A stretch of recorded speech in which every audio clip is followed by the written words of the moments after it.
Assalamualaikum warahmatullahi wabarakatuh. Halo Sobat LDM dimanapun kalian berada. Bagaimana keadaannya nih?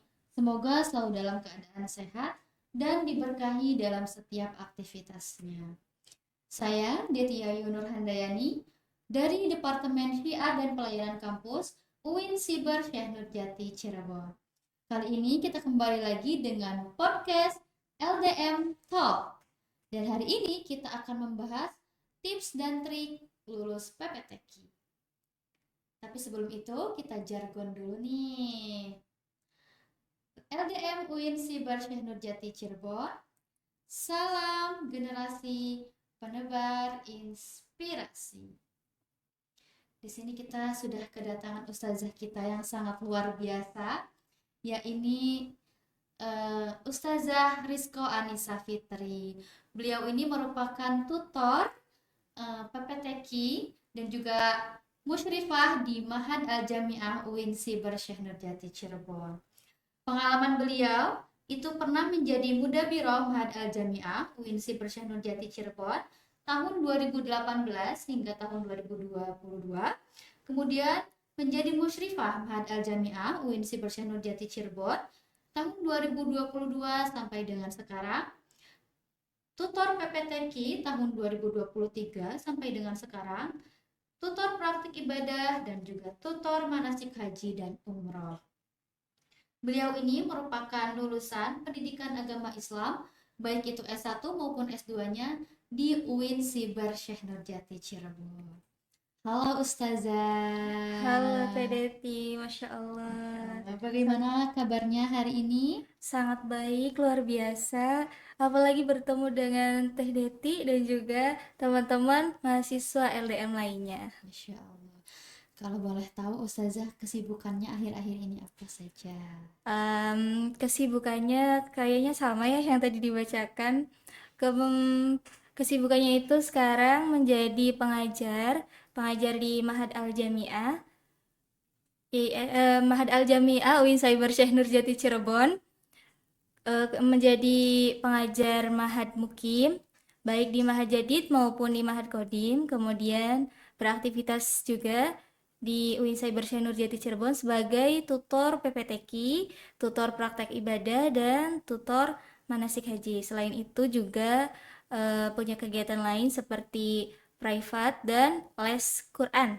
Seperti itu Teh Deti. Masya Allah, sangat padat sekali kegiatannya ya Ustazah. Alhamdulillah. Alhamdulillah. Nah ini kita kan sedang membahas PPTQ ini Ustazah. Nah betul gak sih PPTQ itu merupakan mata kuliah wajib bagi mahasiswa UIN Siber Syekh Nurjati Cirebon? Oke, jawabannya apakah MKPPTQ itu wajib? Jawabannya adalah PPTQ termasuk ke dalam MK wajib di UIN Cyber Syekh Nurjati Cirebon, baik itu di semester 1 maupun semester 2. Nah, bukan juga PPTQ aja, ada kitab kuning, kemudian ada praktek ibadah, tapi nanti di semester 3 dan juga nanti ada di semester 4 manasik haji dan umroh. Jadi memang betul PPTQ adalah termasuk ke dalam beberapa mata kuliah yang wajib dilaksanakan oleh mahasiswa seluruh fakultas dan seluruh mahasiswa jurusannya juga. Masya Allah, memang wajib ya. Betul. Berarti seluruh mahasiswa UIN Siber itu harus gitu mengikuti mata kuliah PPTQ ini. Baik, pertanyaan selanjutnya nih, Ustazah. Tadi kan wajib ya, artinya penting gitu. Nah, kenapa sih PPTQ itu penting bagi mahasiswa? Apa urgensinya untuk mahasiswa UIN Siber Syekh Nurjati Cirebon? Oke, pertanyaannya sangat penting sekali ya. PPTQ itu kita tahu bersama pusat pengembangan tilawatil Quran, yaitu kita akan membahas tentang Al-Qur'annya, baik dari hukum dari ilmu tajwidnya, kemudian dari praktek tajwidnya dan juga tahsin qiraahnya, dan nanti juga untuk hafalan Al-Qur'annya. Nah, UIN Cyber Syekh Nurjati Cirebon itu kan ada Islamnya. Kalau identik dengan kata-kata Islam berarti sudah harusnya fasih dalam membaca Al-Qur'an, kemudian sudah memahami betul mungkin apa yang ada dalam kandungan ilmu Al-Quran tersebut. Nah, urgensinya apa sih? Nanti ketika kita menjadi mahasiswa kan nanti ada terjun di masyarakat seperti KKN atau enggak PPL atau apa kemarin bahasanya Ada L, PLP juga. iya. Nah, itu bahasa yang kemarin tuh PPL. Itu tuh jadi akan apa ya? Kalau misalkan KKN tuh nanti akan terlibat di masyarakat. Betul. Otomatis kalau kita terlibat di masyarakat, kita juga bisa mengaplikasikan ilmu-ilmu yang telah kita dapat, seperti nanti menjadi imam masjid misalkan, Betul. atau enggak nanti menjadi guru apa ya, guru Al-Quran untuk Hmm. mengajar. Nah, kalau misalkan kita sudah menguasai PPTQ, seenggaknya nanti ketika kita terjun di masyarakat nih, kayaknya akan lebih gampang dan lebih mudah. Betul. Begitu. Berarti memang penting ya Ustazah, apalagi untuk lulusan Universitas Islam gitu kan nanti akan terjun di Betul. masyarakat. Betul sekali. Baik, tapi dengar-dengar nih Ustazah, katanya PPTQ itu sangat sulit gitu dan menakutkan bagi mahasiswa. Bahkan ada beberapa gitu mahasiswa yang mengulang mata kuliah PPTQ ini di semester atasnya. Itu benar nggak sih Ustazah?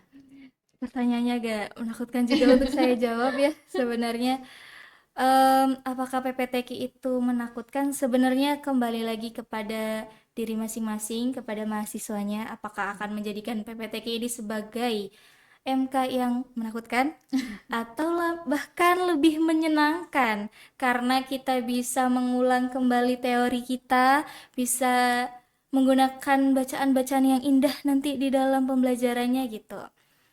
Nah, kalau misalkan PPTQ itu menakutkan, berarti mungkin kita sebagai mahasiswanya itu berarti kurang apa ya, kurang punya basic keilmuannya sebenarnya. Jadi kayaknya, aduh aku takut karena aku nggak bisa.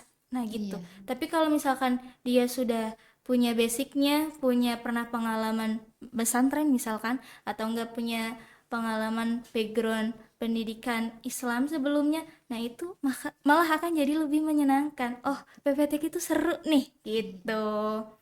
Jadi nanti kembali lagi nih kepada iya. mahasiswanya apakah mau jadi menakutkan atau Menyenangkan. menyenangkan, Tergantung mahasiswanya tergantung. ya. Kemudian apakah yang tadi bilang banyak yang mengulang ya? Iya. Kira-kira mungkin itu nanti mungkin ada beberapa yang masih mengulang di MKPPTQ, tapi nanti sebisa mungkin dari pihak Mahad maupun pihak perkuliahan kita akan membantu sampai mahasiswa ini lulus Lulus. PPTQ. Masya Allah, berarti Gitu. tergantung kepada mahasiswanya ya. Mm, Kalau mahasiswa itu bersungguh-sungguh, insya Allah gitu ya Ustazah, mm-mm. langsung bisa lulus gitu PPTQ-nya. Betul. Jargonnya manjada wajada. Wajah, Masya Betul. Allah. Nah, eh, ini pertanyaan yang ditunggu-tunggu nih Ustazah oleh teman-teman semua. Apa sih? Tadi kan katanya sulit gitu ya. Lalu apa sih tips dan triknya gitu supaya mahasiswa itu bisa langsung lulus PPTQ-nya? Masya Allah, saya juga pengennya mahasiswa tuh langsung lulus gitu di Iya, semester 1 dan 2.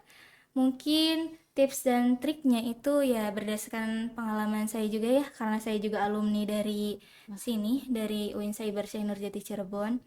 Mungkin ada beberapa. Yang pertama itu wajib mereka harus menyelesaikan perkuliahan.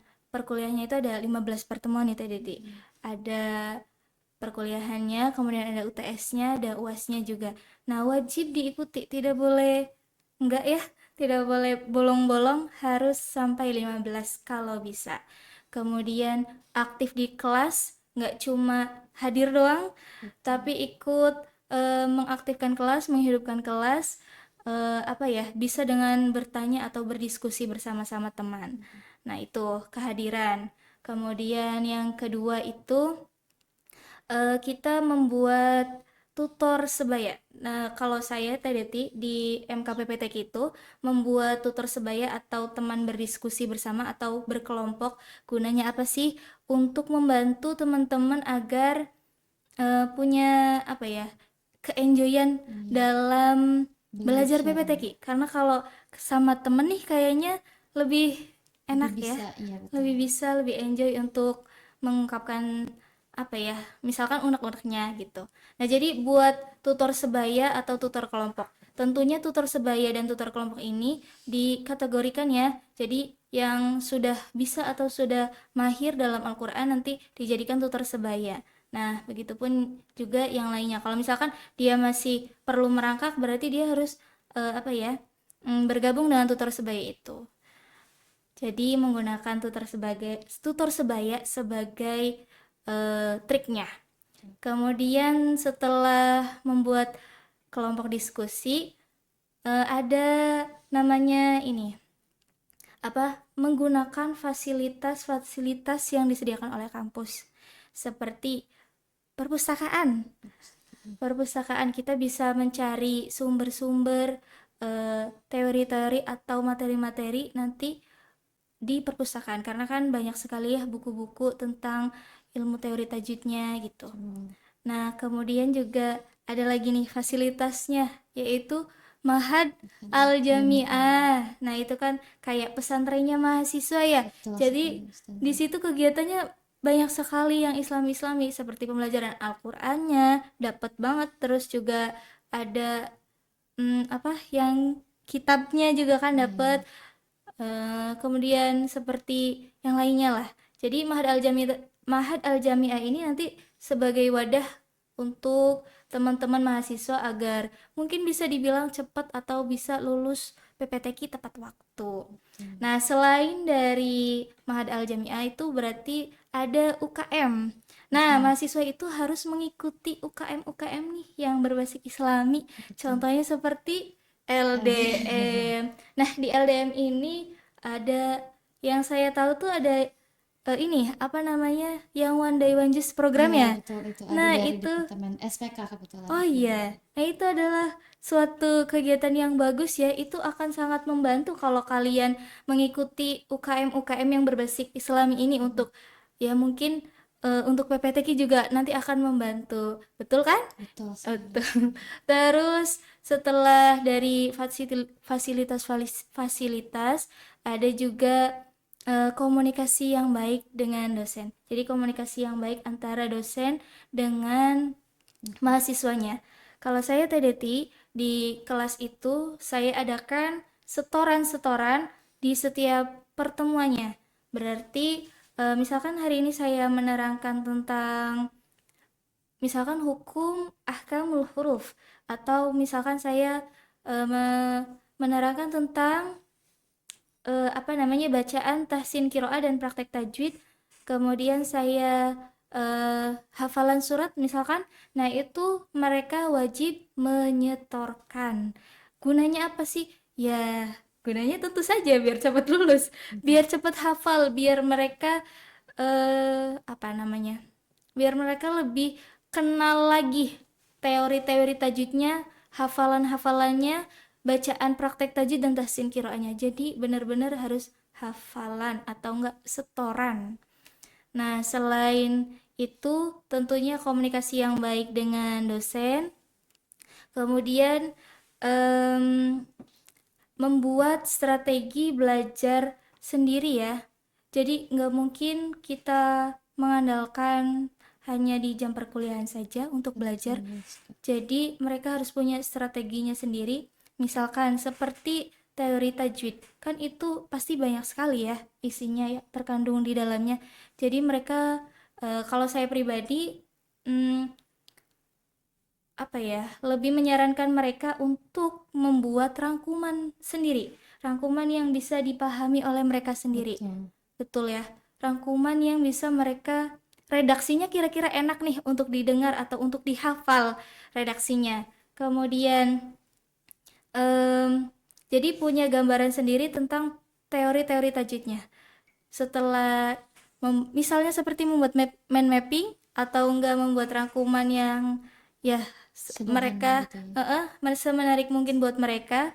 Kemudian ada praktek tajwid dan tahsin qiraah. Kalau yang praktek tajwid dan tahsin qiraah itu berarti mereka harus membaca Al-Qur'annya dengan baik, benar. Kemudian kalau bisa juga ada lagunya atau ada iramanya. Iramanya nya itu boleh misalkan menggunakan irama bayati atau menggunakan irama nahawan atau bahkan irama-irama yang selainnya. Gimana sih caranya biar bisa dapet? Nah, biar dapetnya itu berarti mereka harus belajar, bisa mencari gurunya yang baik mungkin, atau enggak kalau misalkan mereka punya punya sumber misalkan seperti nonton di YouTube atau nonton di Instagram atau platform lainnya. Nah, mereka bisa belajar kan dimanapun kapanpun mereka bisa belajar. Mereka mendengarkan, kemudian merekam bacaan mereka sendiri, terus disamain sama yang diputar, misalkan itu yang dari YouTube atau dari Instagram atau dari manapun. Kira-kira udah bener apa enggak nih bacaan saya, atau enggak Betul. kira-kira udah bagus betul sih. Nah, kalau misalkan dari kitanya sendiri mau untuk meluangkan waktu buat itu, nanti akan enak. Insya Allah ya. Insya Allah ya. Terus setelah praktek tajwid tahsin kiroah ada hafalan surat. Kita tahu bersama ya, hafalan surat itu mungkin ya berarti yang hafal-hafal saja sebenarnya. Tapi kalau misalnya kita punya kemauan, berarti kita harus eh, mengulang-ulang itu terus. Jadi nggak cukup 1 kali 2 kali, takutnya barlen nih, Iya. habis bubar nanti lupa ya. Jadi harus mengulang-ulang-ulang terus itu setiap hari, bahkan sepanjang hayat mungkin harus diulang-ulang terus biar biar ada diingatan, biar nggak. Lupa Iya, lagi. betul, biar nggak lupa lagi. Caranya ya menggunakan metode itu tadi, Mengulang. metode metode murojaah dan mengulang-ulang bacaannya. Begitu.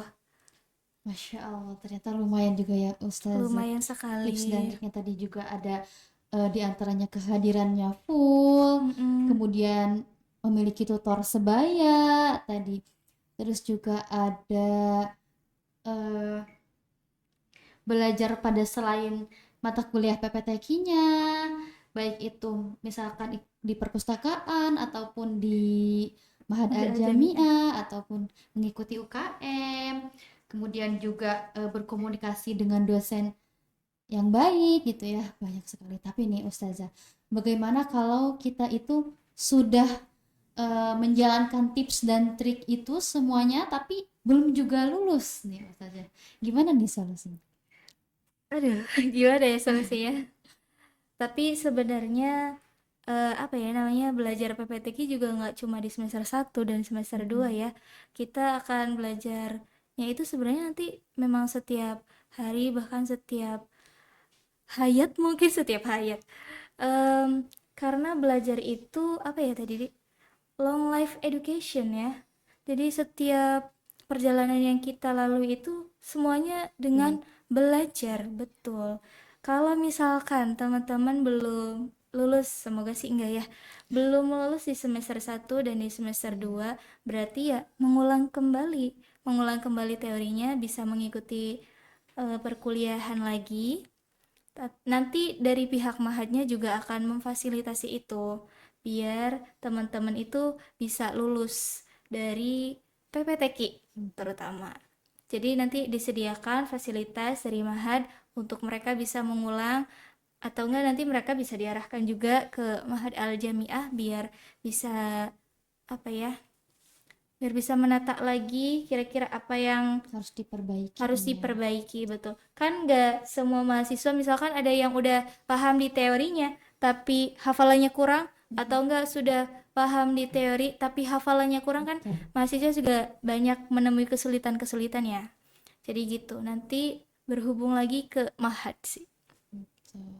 Jadi jangan khawatir ya Ustazah, karena Betul, kampus juga memfasilitasi gitu untuk mengulang mata kuliah itu. Tapi harus tetap semangat. betul Teh Deti, seperti Teh Deti semangat sekali. Masya Allah, sangat luar biasa sekali ya pembahasan kita pada hari ini. Terakhir nih Ustazah, boleh dong diberikan closing statement ataupun motivasi nih untuk teman-teman Sobat LDM ataupun mahasiswa UIN Sibersyah Nurjati Cirebon. Oke, ditunggu-tunggu nih. Bisa kita ambil ya pelajarannya, bahwasanya itu belajar itu nggak cuma terbatas oleh waktu dan ruang, tapi belajar itu utlubul ilma minal mahdi ilal lahdi. Jadi sepanjang hayat ya, sepanjang hayat dari buayan kita sudah belajar, bahkan sampai mati pun kita akan tetap belajar, atau long life education. Nah, setelah kita menerapkan belajar setiap hari, kita juga harus yang namanya bersungguh-sungguh. Tadi jargonnya manjada wajada. Barang siapa yang bersungguh-sungguh maka dia akan mendapatkannya. Nah, gitu. Ya, Masya Allah, terima kasih Ustazah sudah menyempatkan waktunya berkenan hadir pada podcast hari ini. Semoga Ustazah kegiatannya dilancarkan selalu, Amin. kemudian juga bermanfaat ya ini Insya untuk Allah, teman-teman semoga. LDM dan juga mahasiswa UNSI Syekh Nurjati. Amin. Saya juga mengucapkan terima kasih kepada sobat LDM yang sudah menonton podcast ini dari awal hingga akhir. Semoga bermanfaat dan sampai jumpa di podcast LDM selanjutnya. Dadah. Terima kasih.